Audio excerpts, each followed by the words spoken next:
ஓம் ஸ்ரீராம ராம ராமேதி ரமே ராமே மனோரமே சகசிரநாம தத்துல்யம் ஸ்ரீராம நாம வராணனே. உலகம் யாவையும் தாமுழா வாக்கலும் நிலைபெறுத்தலும் நீக்கலும் நீங்களா அழகிலா விளையாட்டுடையார் அவர் தலைவர் அன்னவர் சரண் நாங்களே. எத்திர எத்திர ரகுநாத கீர்த்தனம் தத்திர தத்திர கிருத்தமாஸ்தகாஞ்சலிம் வாஷ்பவாரி பரிபூர்ணலோச்சனம் மாருதிம் நமது ராட்சசாந்தகம். அஞ்சிலே ஒன்று பெற்றான் அஞ்சிலே ஒன்றை தாவி அஞ்சிலே ஒன்று ஆறாக ஆரியர்க்காக ஏகி அஞ்சிலே ஒன்று பெற்ற அணங்கை கண்டு அயலாரூரில் அஞ்சிலே ஒன்றை வைத்தான் அவன் எம்மை அழித்துக் காப்பான். இன்னைக்கு நம்ம கம்பராமாயணத்துல பாலகாண்டத்துல மிதிலை காட்சி படலத்துல 29வது பாடல் பார்க்க போறோம்.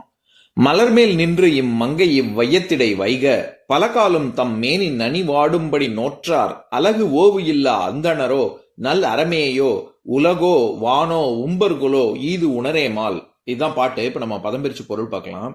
இம்மங்கை இத்தன்மையை உடைய சீதையானவள் மலர் மேல் நின்று செந்தாமரை மலர் மேல் இருந்து இறங்கி இவ்வையத்திடை வைக இந்த மண்ணுலகில் தங்கியிருக்கும் பொருட்டு பலகாலமாக தம் மெய் நனி தமது உடம்பு விரதங்களால் மிகவும் வாடும்படி வாட்டம் அடையுமாறு நோற்றார் அருந்தவம் புரிந்தவர்கள் அழகு ஓவு இல்லா எண்ணிக்கை குறைவு இல்லாத அந்தணர்கள் தாமோ நல் அறமேயோ நல்ல தர்ம தேவதை தானோ உலகோ இந்த பூமியோ வானோ விண்ணுலகமோ உம்பர்கொலோ எல்லா தேவர்களுமோ இது உணரேம் இதன் உண்மையை அறிகின்றோம் இல்லை. இப்ப நம்ம இந்த பாட்டுல இருக்கக்கூடிய நயங்களை பார்க்கலாம். அதாவது இந்த பாட்டின் மூலமா கம்பர் சொல்ல வர்ற கருத்து என்னன்னா, இங்க இந்த பூமி எப்பேற்பட்ட சீதை இம்மங்கை அப்படின்னு சொல்றாருல, எப்பேற்பட்ட தன்மை வாய்ந்த சீதை அப்படின்னா மேலேயே பார்த்தோம்ல நம்ம முந்தின பாட்டுல.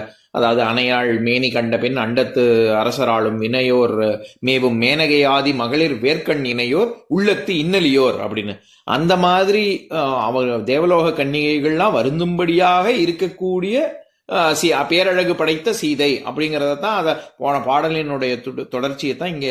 அதனாலதான் இம்மங்கை அப்படின்னு நம்ம கொண்டு கூட்டி படிக்கணும்.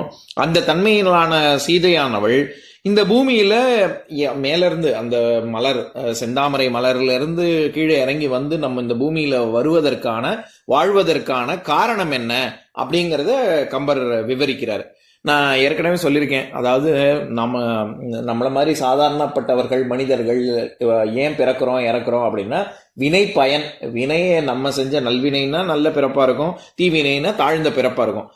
அவரவர்கள் செய்த வினைக்கேற்றவாறு பிறப்பு இறப்புகள் அமையும். ஆனா கடவுளர்களுக்கு அப்படி கிடையாது. அவர்கள் அவதாரம் செய்வது மற்றவங்க தேவர்கள் மனிதர்கள் மற்றவர்கள் கேட்டுக்கொள்வதற்கினங்க தர்மத்தை நிலைநாட்டுவதற்காக தான் அவங்க அவதாரம் செய்வார்கள். அந்த காரணத்தை தான் இங்க சொல்றாரு. அதாவது சீதை இலங்கையில போய் சிறையில் இருந்து இங்க வந்த பூமிக்கு வந்ததுக்கு காரணமே வானவருக்கும் நில உலகத்தில் வாழும் அந்தணர்கள் முதலானோர் எல்லா மனுஷங்களுக்கும் ரொம்ப பெருந்துன்பம் ராவணன் செய்து வந்தான். அப்பேற்பட்ட ராவணனையும் அவனுடைய கூட இருக்கக்கூடிய அரக்கர்களையும் அழிச்சு பாவம் அகல புண்ணியம் ஓங்க செய்ய போறாங்க. அதை இனிமேதானே நம்ம பார்க்க போறோம். அதனால வேதியர்கள் அதன் காரணமாக வருந்தி தங்களை தாங்களே வருத்தி கொண்டு தவம் மேற்கொண்டதுனால தவத்தின் பயனாக இந்த சீதை இருக்கிறாள். அதுதானா யாருன்னு எதனால அப்படி எனக்கு தெரியலையே அப்படின்னு சொல்றாரு. இது உணரேமால் அப்படின்னு சொல்றாரு.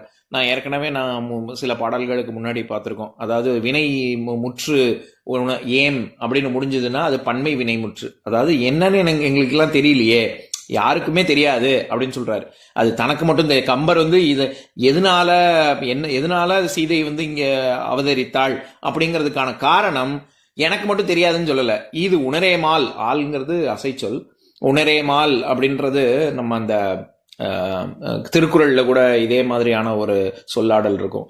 அதாவது கல்விங்கிற அதிகாரத்துல 7வது குறள், திருக்குறள்ல 397வது குறள், யாதானும் நாடாமால் ஊராமால் என்னொருவன் சாந்துணையும் கல்லாதவாறு அப்படின்னு. அத பரிமேல் அழகருடைய உரையை படிக்கிறேன் கேளுங்க. யாதானும் நாடு ஆம் ஊரு ஆம் கற்றவனுக்கு தன்னோடும் தன் ஊருமே என்று யாதானும் ஒரு நாடும் நாடாம் யாதானும் ஓர் ஊரும் ஊராம் ஒருவன் சாம்துணையும் கல்லாதவாறு என் இங்கனமாயின் ஒருவன் தான் இறக்கும் அளவும் கல்லாது கழிகின்றது என் கருதி. அதாவது எல்லா அவனுக்கு தன்னுடைய நாடு தன்னுடைய ஊர் தான் அவனுடைய ஊர்னு இல்லை. கற்றவனுக்கு எல்லா ஊருமே அவனுடைய ஊர் தான், எல்லா நாடுமே அவனுடைய நாடு தான். அப்படி இருக்கும் பொழுது அவன் இறக்குற வரைக்கும் படிக்காம இருக்கிறதுக்கான காரணம், சில பேர் அப்படி இருக்காங்கல்ல, கல்வி கற்காமல் இருப்பதற்கு காரணம் என்ன எனக்கு புரியலையே அப்படின்னு திருவள்ளுவர் சொல்றாரு. எதுக்காக இந்த பாட்டை இந்த குறளை உதாரணமா சொல்றேன், யாதானும் நாடாமால் அப்படிங்கிறதுல நாடு ஆம் ஆள்ங்கிறது வருது இல்ல அசை சொல்லாக. அதே மாதிரிதான் இங்கேயும் உணரேமால் அப்படின்னா எனக்கு மட்டும் தெரியலையேன்னு கம்பர் சொல்லல, யாருக்குமே என்னை போன்றவர்கள் யோசிச்சு பார்த்தா யாரெல்லாம் யோசிக்கிறாங்களோ யாருக்குமே இது புலப்படல அப்படின்னு சொல்றாரு. எதன் காரணமாக? வாடும்படி நோற்றார் அழகு ஓவு இல்லா அந்தணரோ. என்னென்னலாம் காரணமா இருக்கும் அப்படின்னு யோசிக்கிறார், அதை விவரிக்கிறார். வாடும்படி நோற்றார், தன்னுடைய உடம்பை வருத்தி கொண்டு தவம் மேற்கொண்டு இருக்கக்கூடிய அந்தணர்கள், வேதியர்கள், அவர்கள் தான் காரணமா அப்படின்னு கேட்கிறார். அழகு ஓவு இல்லா அப்படின்னு, அவர்கள் தவ பயன் எப்படி? அழகு நம்ம ஏற்கனவே பார்த்திருக்கோம், முதல் பாடல்லையே உலகம் யாவையும் தாமுள வாக்கலும் நிலைபெறுத்தலும் நீக்கலும் அழகிலா விளையாட்டுடையார் அப்படின்னு வரும்ல. அழகுன்னாலே அளவுன்னு அர்த்தம். அளவு ஓவு இல்லா, ஓய்வு அப்படிங்கிற சொல்ல இடை குறைந்து ஓவுன்னு வந்திருக்கு. அப்படி தங்களை ஒரு ரெஸ்டே இல்லாம, ஓய்வே இல்லாம, அளவில்லாத பல வேள்விகளையும் தங்களை தாங்களே வருத்தி கொண்டு தவம் இருக்கக்கூடிய வேதியர்கள், அவர்கள் காரணமா? ஏன்னா அவங்க தான் கேட்டுக்கிறாங்க, இப்படி அதர்மம் தலைவிரித்து ஆடுகிறது, ராவணன் அரக்கர்கள் இவங்கெல்லாம் ரொம்ப ரொம்ப அட்டூழியம் பண்றாங்க, நீங்க தான் காப்பாற்றணும் அப்படின்னு சொல்லி அவங்க தவம் மேற்கொண்டு அவர்கள் காரணமா? நல்ல அறமேயோ, தர்ம தேவதை தான் காரணமா? உலகோ, இந்த உலகத்துல இருக்கிறவங்க எல்லாம் காரணமோ? வானோ, மேலோகத்துல இருக்கக்கூடியவர்களா? உம்பர் கொலோ, உம்பர்னா நம்ம ஏற்கனவே பார்த்திருக்கோம் தேவர்கள், உம்பர்னா மேலன்னு அர்த்தம். தேவலோகத்துல இருக்கக்கூடிய தேவர்கள் போய் கேட்டுக்கொண்டார்களா, அது நன் காரணமா அப்படின்னா இது உணரேமால் அப்படின்னா இது எது காரணம் அப்படின்னு தெரியல அப்படின்னு சொல்றாரு. இப்ப நான் பாட்டை இன்னொரு தடவை படிக்கிறேன், கேளுங்க. மலர்மேல் நின்று மங்கை வையத்திடை வைக பலகாலம் தம் மெய் நனி வாடும்படி நோற்றார் அழகு ஓவு இல்லா அந்தணரோ நல் அறமேயோ உலகோ வானோ உம்பர்குலோ ஈது உணரேமால். இன்னொரு நாள் இன்னொரு பாட்டு பார்க்கலாம்.